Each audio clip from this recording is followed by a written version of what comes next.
চলমান পরিস্থিতিতে অন্তর্বর্তীকালীন সরকারের সঙ্গে সম্পর্ক এগিয়ে নেওয়ার প্রত্যয় ব্যক্ত করেছেন ঢাকায় নিযুক্ত বিভিন্ন দেশের কূটনীতিকরা। সোমবার বিকেলে রাষ্ট্রীয় অতিথি ভবন পদ্মায় বিভিন্ন দেশের কূটনীতিকদের অন্তর্বর্তী সরকারের প্রেক্ষাপট নিয়ে ব্রিফিং করেন পররাষ্ট্র বিষয়ক উপদেষ্টা মোহাম্মদ তৌহিদ হোসেন। কূটনীতিক ব্রিফিং শেষে প্রতিক্রিয়ায় বর্তমানের সরকারের সঙ্গে থাকার কথা জানিয়েছেন রাষ্ট্রদূতরা। এ সময় পররাষ্ট্র সচিব মাসুদ বিন মোমেন উপস্থিত ছিলেন। ব্রিফিং শেষে ঢাকায় নিযুক্ত চীনের রাষ্ট্রদূত ইয়াও ওয়েন বলেন, চলমান পরিস্থিতি নিয়ে ব্রিফিং হয়েছে। আমি বলতে চাই, চীন বাংলাদেশের অভ্যন্তরীণ বিষয়ে হস্তক্ষেপ করে না। আমাদের সম্পর্ক এদেশের জনগণের সঙ্গে।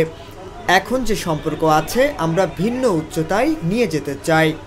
পররাষ্ট্র বিষয়ক উপদেষ্টার কূটনীতিক ব্রিফিংয়ে ভারত, চীন, যুক্তরাষ্ট্র, যুক্তরাজ্য, রাশিয়া, জাপান সহ বিভিন্ন দেশের প্রায় ৬৪ জনের মতো কূটনীতিক উপস্থিত ছিলেন।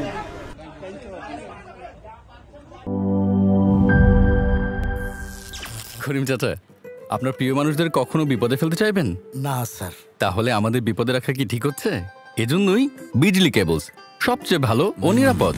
ফ্লেম রিটার্ডেন্ট পিভিসি দিয়ে তৈরি বিজলি কেবলস, নিরাপদ আজীবন।